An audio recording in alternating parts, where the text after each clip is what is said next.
previous video on machine learning using SQL on the autonomous data warehouse, I built a model called car sales price GLM using regression, and I use that model to also predict the prices. So you have actual price and predicted prices for the samples that I use to build the model.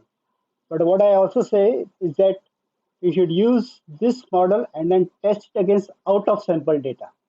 That's where you actually test the model. You should not test the model against the same data that you used to build the model. So what I've got now here is, for example, this is the data that I used to build the model. And this is how I tested the prediction. Round predict car sales price GLM as predicted price. So actual price versus predicted price for the sample data.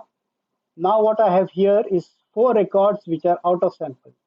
That is, they were not in the sample used to build the model. There are 4 completely new records. You can see that from the car IDs here. And I can use these to test the model. So for example, first I will use this to compare the actual price of the 4 new records with the predicted price and compute the difference percent.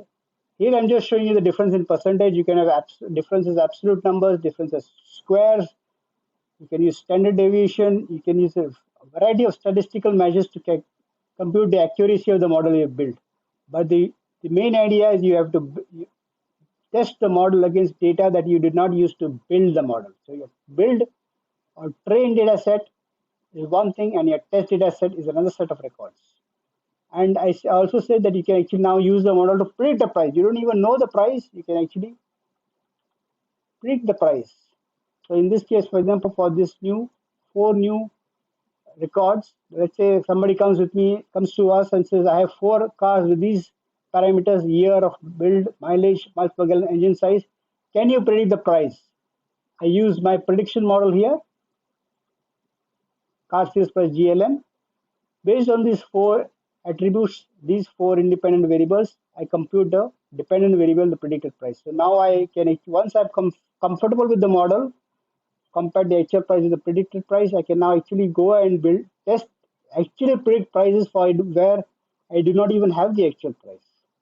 So that's the idea of using machine learning and building models and then making predictions where your model is a regression model which can use to predict continuous values.